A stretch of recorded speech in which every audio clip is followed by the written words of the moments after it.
Now imagine you bought your dream home, for many their first ever, a brand new apartment near Southampton's waterfront and the city centre. It sounds like a dream, but for many in a block called Oceana Boulevard, it's turned into a nightmare. It's because the building has been identified as having fire safety defects in surveys done after the Grenfell Tower disaster.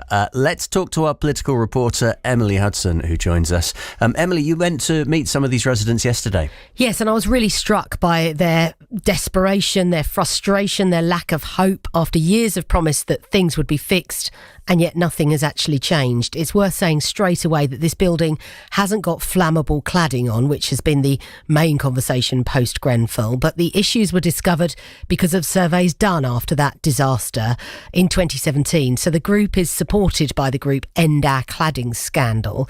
I've done many stories about cladding on buildings and high-rise buildings that have got fire defects since. Now, that group, End Our Cladding Scandal, and surveys at Oceana Boulevard have found defects in fire doors which don't seal properly, so it would let smoke through if there was a fire. There's wooden terraces and balconies which are made of flammable material. There's insulation which needs to be replaced with non-combustible material.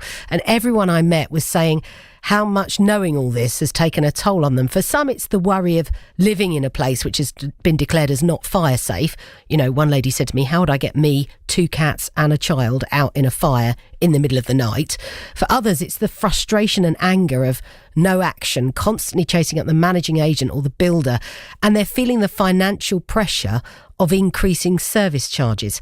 Let's hear from Ellie Bialik first. She bought this flat brand new in 2008. It's absolute nightmare. It's actually difficult to believe that this is even legally happening. I just can't believe it. I can't believe how in nowadays age they can do what they're doing to us. We're living in such a conditions.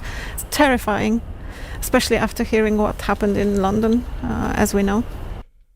Well, Ellie's service charge has gone up from $1,500 a year to more than $6,000. Part of that is because these buildings now have higher insurance premiums.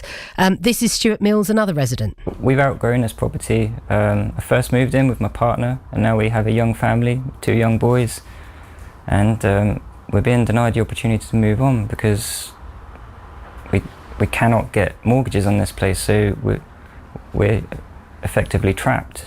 You know, in an apartment we cannot sell.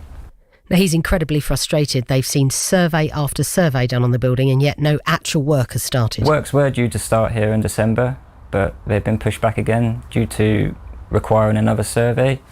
And this survey was due to start just a few weeks ago, but it's been held up through...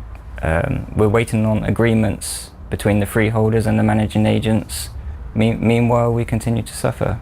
So, Emily, why can't they sell? Well, officially they can. Barratt has issued a letter of comfort, it's called, meaning they've promised to fund and fix remediation work. So mortgages can officially be issued, but in reality, that's not happening. So people can't buy these kind of flats with a mortgage. In reality, people know they'd be moving into a flat which does have fire safety defects as well, which will need potentially intrusive work to fix it. So perhaps it's not the most appealing purchase. In fact, this is one of the reasons that lots of the leaseholders haven't spoken out up to now, because they fear this kind of story will lower the value of their property.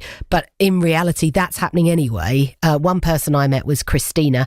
She doesn't live in Oceana Boulevard anymore. She moved out last Friday. She said she had to get out because she was anxious every day about how she would escape in a fire. She sold her flat, this is Eyewatering, last week at auction for £60,000 less than she paid for it in 2019. And obviously she's been paying a mortgage every single month since then. She's paid off her mortgage, but she's lost all her equity, everything she's put into it, and has been forced to move back in with family. So I've lost a huge amount, minus 10,000 after the sale, which means that I'm now in a situation where I not only have to pay back that debt, but it's going to be years and years before I could ever have a chance of being a homeowner again. So what have Barratt Homes said?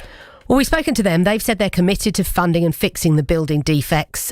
They told me work was due to start in September, but was delayed, and they'd previously said the work would take about 12 months. Now, spoken to them yesterday, they've told us that a new contractor and fire engineering company has been appointed to carry out new surveys, and they're starting work on Monday to determine what works will be necessary before they submit those plans to the building safety regulator, and then contractors can actually get on site. They haven't commented on the delays that is frustrating those residents so much. Last night, the MP for Southampton Itchen, Darren Paffy, met with homeowners there. He said he's horrified people are having to live in these conditions, not just for a short time, but for years. And he said ministers will be meeting with developers next week, including Barrett's, to push for faster progress in remediation works. OK, for now, thank you very much updating us on that. Emily Hudson, our political reporter. It's BBC Radio Solent. It's 22 minutes past 11.